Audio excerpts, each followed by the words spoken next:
Una sa mga balita, walang pressure mula sa Malacanang. Ito ang binigyan diin ngayon ni Pangulo Aquino matapos maipasa sa ikalawang pagbasa ang Reproductive Health Bill sa Kamara. Narito ang ulat ni Rocky Ignacio. Nanindigan si Pangulo Aquino na walang pressure mula sa Malacanang para sa mga kongresista kaugnay ng ginawang botohan ng Kamara sa Reproductive Health Bill.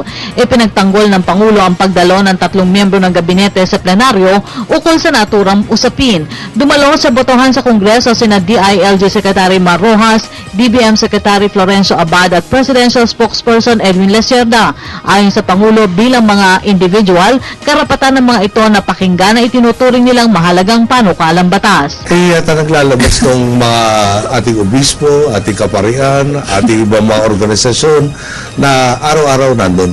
Dumating yung mga member na kabinete kung mamamayan rin ng Pilipinas, no, na pwede naman siguro witness nitong makasaysayang botohan na to, sasabihin sa isang araw na presensya nila, intense and lobbying, may karapatan rin naman siguro ipadama sa kinatawan. No, at yung meron tayong mga kapartido, except for Secretary Lecerda, Butchabad and Marojas are or were officers of our party, may mga kapartido tayong nagsasabi ng mga pressures sila kung galing sa iba't ibang sektor at kung nag-lend ng moral support to aking mga member ng kabinete, may mali ba? Halos dikit kasi ang resulta ng botohan kaugnay ng RH Bill sa 113 na pabor sa panukala at 104 na kontra dito. Nanindigan rin ang Pangulo na hindi gumagamit ng pondo ng gobyerno ang palasyo para brasuhin ang mga mambabatas na agad ipasa ang kontrobersyal na panukalang batas. Sagot ito ng Pangulo sa report na paggamit umano ng Malacanang sa Priority Development Assistance Fund ng mga kongresista para isulong ang Reproductive Health Bill. Dahil dito, hinikayat ng Pangulo ang mga kritiko na silipin ang website ng Department of Budget and Management sa ginagawang pagpapalabas ng PDAF para patunayan na walang katotohanan ang naturang report. Well, I would invite you and I will invite them to look at all of the websites and see when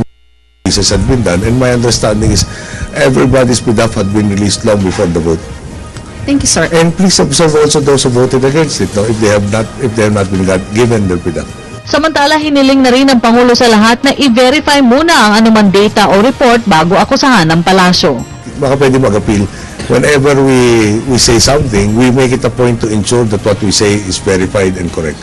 So may we ask anybody to do likewise and give us the courtesy of before accusing, just check on the available data. Nauna na ipinahayag ng Malacanang na nirerespeto nila ang opinyon ng mga kontra at maging ang pabor sa Reproductive Health Bill. Ayon kay Communications and Operations Secretary Sunny Coloma, tungkulin rin ng gobyerno na pangalagaan ang kapakanan ng mga kababaihan. Para sa Telebisyon ng Bayan, Rocky Ignacio.